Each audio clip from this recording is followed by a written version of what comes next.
আসসালামু আলাইকুম, আশা করি সবাই অনেক ভালো আছেন। এগুলো হচ্ছে 6 দিন বয়সী আমার খামারে টাইগার মুরগির বাচ্চা। তো গতকালকে মূলত বিসিআরডিবি ভ্যাকসিনটা করা হয়েছে। তো 6 দিন বয়সের পরে মোটামুটি গাম্বুরো ভ্যাকসিন করার আগ পর্যন্ত কি মেডিসিন ব্যবহার করতে হয় এটা অনেকে জানেন না। তো আমি মূলত হচ্ছে এদেরকে এখন দিতেছি হচ্ছে লিভারটনিক এবং হচ্ছে ক্যালসিয়াম। তো দুইটা আসলে একসাথে করে দিচ্ছি না, একবেলা করে দিচ্ছি লিভারটনিক এবং হচ্ছে একবেলা দিচ্ছি ক্যালসিয়াম। তো লিভারটনিক হিসেবে আমি অনেক আগে থেকে ব্যবহার করি হ্যাপাটনিক, এটা হয়তো আপনারা জানেন, অনেক ভিডিওতে দেখছেন।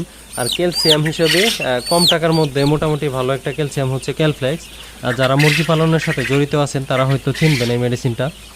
তো এই দুইটা মেডিসিন হচ্ছে প্রতি লিটার পানিতে 1 গ্রাম করে। সকালে যদি দেই ক্যালসিয়াম তাহলে বিকালে দেই লিভারটনিক, এভাবে মূলত আপনারা ব্যবহার করতে পারেন।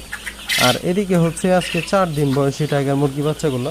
তো যদিও এদের একটু ঠান্ডা লেগে গেছে, তো আসলে ট্রিটমেন্ট চলতেছে, আশা করি যে ঠিক হয়ে যাবে।